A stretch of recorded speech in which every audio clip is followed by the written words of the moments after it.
Bonjour à tous, je m'appelle Julia Ngono. Dans cette chaîne, je parle d'immigration Canada et d'entrepreneuriat.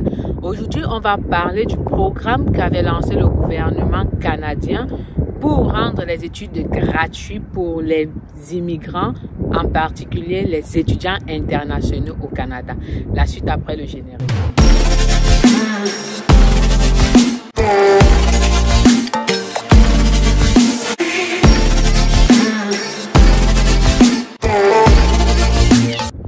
Avant de commencer, je vais vous demander, pour tous ceux-là qui aiment des jeux, il y a une nouvelle application qui est sortie, un WinBet, pour vous permettre de parier sur tous les sports dans le monde entier et également sur les jeux de casino. N'oubliez pas d'utiliser mon code promo Julia1Win pour pouvoir bénéficier de 500% de bonus sur vos premières mises. Nous allons entrer dans le vif du sujet. Je disais que nous allons parler du programme qui a été mis en place pour rendre les études gratuites au Canada en septembre 2023 pour les étudiants étrangers.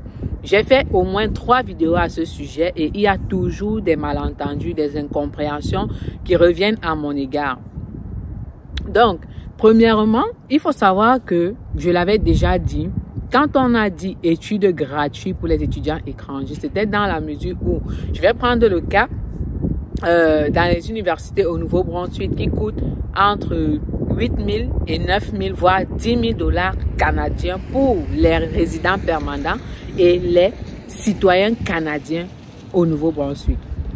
Cela coûte le double pour les étudiants étrangers au Nouveau-Brunswick. Ça veut dire si des études te coûteront pour toi qui es résident permanent ou citoyen canadien te coûteront 8 000 $, pour un étudiant étranger, ça coûterait 16 000 $, le double. J'ai le cas du CCNB où les frais de scolarité coûtent 3 000 et quelques, voire 4 000 $ pour les étudiants canadiens, les citoyens canadiens, qui coûtent environ 9 à 10 000 $ pour les étudiants étrangers, ce qui coûterait le triple de ce que les résidents permanents et les citoyens canadiens payent. Donc, si on a ce cas-là, pour quelqu'un qui, comme le Québec a décidé de mettre des coûts au même prix que les citoyens canadiens pour les étudiants étrangers, ça veut dire pour des frais de scolarité qui te reviendraient peut-être à 30 000 $, cela va te coûter 10 000, 15 000 $ comme un étudiant étranger. Je pense que c'est pratiquement gratuit parce que nous autres, je veux dire, tous ceux qui sont arrivés après cette réforme ont payé pratiquement le double, voire le triple de ce que vous payez aujourd'hui ou ce que ceux qui vont bénéficier de ce programme vont payer. Donc, ça c'était un point sur ce qui a été dit par rapport aux réformes qui ont été lancées au Québec pour la pension gratuite qui a été dit gratuit. Gratuit, c'était un mot exagéré juste pour dire que vous avez des réductions où vous allez payer comme des citoyens canadiens. Maintenant, j'ai fait une deuxième vidéo à ce sujet où j'ai dit que c'était un couteau à double tranchant. Pourquoi un couteau à double tranchant? Parce que généralement, les Canadiens même ne fréquentent pas gratuitement au Canada. Nous qui sommes résidents permanents, je veux dire tous ceux qui sont résidents permanents au Canada ne fréquentent pas gratuitement. Impossible. Ça veut dire, si on vous dit vous allez payer les études comme un citoyen canadien au Québec, déjà ça ne va jamais être 0 $. Ça, il faut enlever ça dans votre tête. Parce que les propres citoyens canadiens ne fréquentent pas à 0 $ canadien. Donc, et il y a une chose aussi à ajouter en ce qui concerne les frais de scolarité. Les étudiants canadiens payent différemment, très différemment, payent une somme plus élevée que les étudiants québécois. Les étudiants québécois sont des étudiants au Québec qui payent la scolarité la plus moins chère. Ça veut dire des frais de scolarité, par exemple, à l'Université de Montréal qui coûteraient 3 000 et quelques, 3 000 et poussières pour un résident et citoyen québécois coûterait environ 8 000 pareil pour un étudiant canadien. Ils ne payent pas la même chose. Ça, c'est à prendre en compte. Essayez de ne pas vous tromper à ce sujet ou éviter les malentendus. Donc, Un citoyen canadien ne paye même pas la même chose déjà qu'un citoyen québécois. Et le citoyen québécois lui-même ne fréquente pas gratuitement.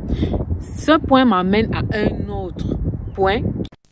Les étudiants québécois ne sont pas tous ceux-là qui viennent étudier ou vivre au Québec. Quelqu'un qui doit fréquenter en septembre 2023, parce que c'est une confusion qu'il y a souvent également.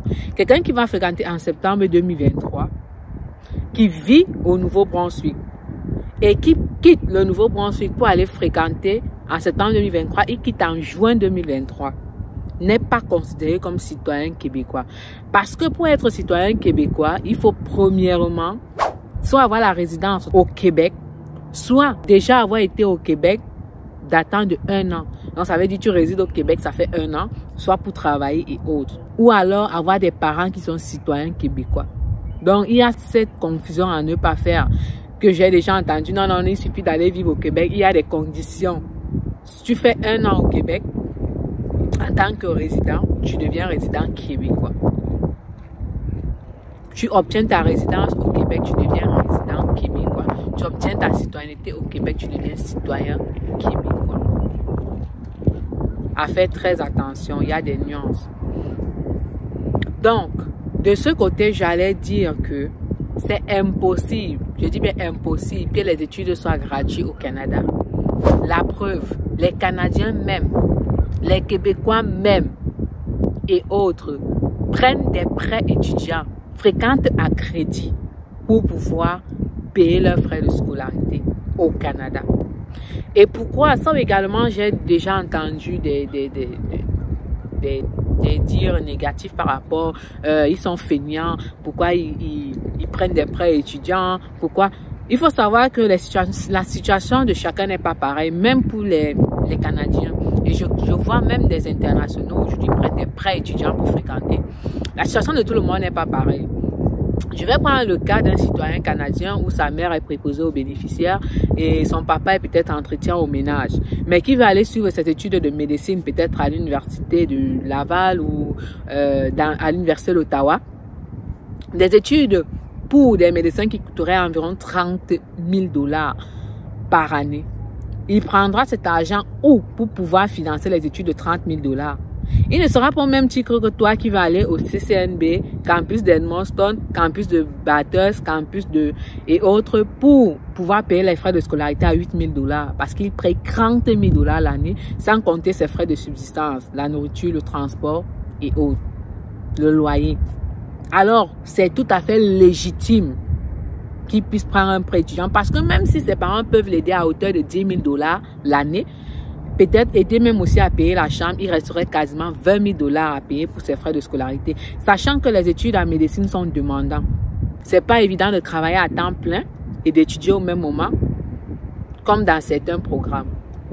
Il n'y a pas seulement les médecins, il y a plein d'autres programmes qui coûteraient des 50 000 $, des 60 000 $ au Canada, que les citoyens canadiens même doivent payer à ces coûts-là. D'où la légitimité de pouvoir prendre des prêts étudiants. Le gouvernement a pris tout cela en question pour pouvoir obtenir des prêts étudiants. Il y a une autre chose encore que vous ne savez pas. Les prêts étudiants ne peuvent pas seulement servir à étudier. Ça, on en reviendra plus tard. Je vais en parler plus tard, mais ça ne sert pas seulement à étudier.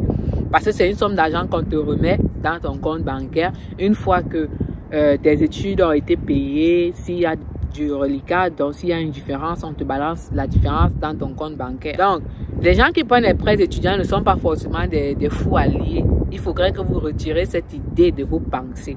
Donc, il faut savoir que ceux-là qui viennent ici, qui veulent faire les études, je veux être infirmière, je veux être médecin, je veux être comptable, expert comptable, je veux là. Les études ne seront jamais gratuites au Canada. Gratuit, c'était une façon de vous dire que c'est tellement minime par rapport à ce que les gens dans le passé ont eu à débourser pour étudier au Canada. Les étudiants étrangers, bien sûr. C'était dans ce sens. Les études gratuites de 0 $ n'existent pas au Canada pour personne, même pas pour les étudiants québécois. Donc, il y a une nuance à ce niveau. Et dessus quoi même, tous les programmes ne sont pas admissibles. Ça, on l'a dit depuis le début. On l'a dit depuis le début. Tous les programmes d'études ne sont pas admissibles. Des programmes qui sont vraiment en demande, le plus en demande au Canada, ont été mis en exergue pour pouvoir octroyer ces bourses pour venir étudier au Canada comme des étudiants canadiens.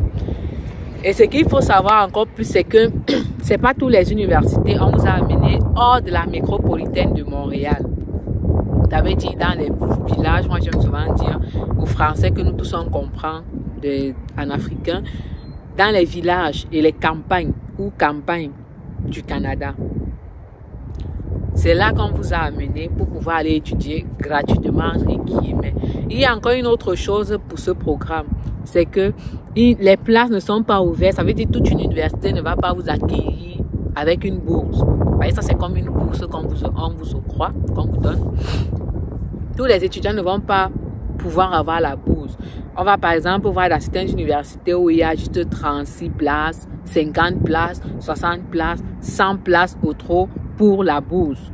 Raison pour laquelle le gouvernement, même parce que j'ai fait des recherches plus tard, le gouvernement n'a pas vraiment développé ce sujet. Les places sont limitées. Tout le monde ne peut pas avoir la bourse. Ça veut dire, s'il doit avoir 100 étudiants en sciences infirmières, ou alors 100 étudiants en faculté de médecine, ou alors 100 étudiants en ingénierie, il va avoir 10 bourses ou 20 bourses dans cette filière. C'est ce que ça veut dire. Alors tout le monde ne va pas. Si dans la bourse au total, le gouvernement a mis un budget de 36 000 personnes, 36 000 c'est même trop, a mis un budget de 10 à 15 000 personnes d'ici 2026, 2027, 2025, un exemple. Sachez que par année, il y a au moins 100 000 personnes, 80 000 à 100 000 personnes, étudiants étrangers qui arrivent dans tout le territoire canadien. Même au Québec, il y a au moins 50 000 personnes qui arrivent par année. Ça veut dire que tout le monde ne pourrait pas avoir cette bourse. Je le répète et je le répète. Dans mon inbox là, arrêtez de venir pour ça. C'est pour ça que j'ai fait cette vidéo.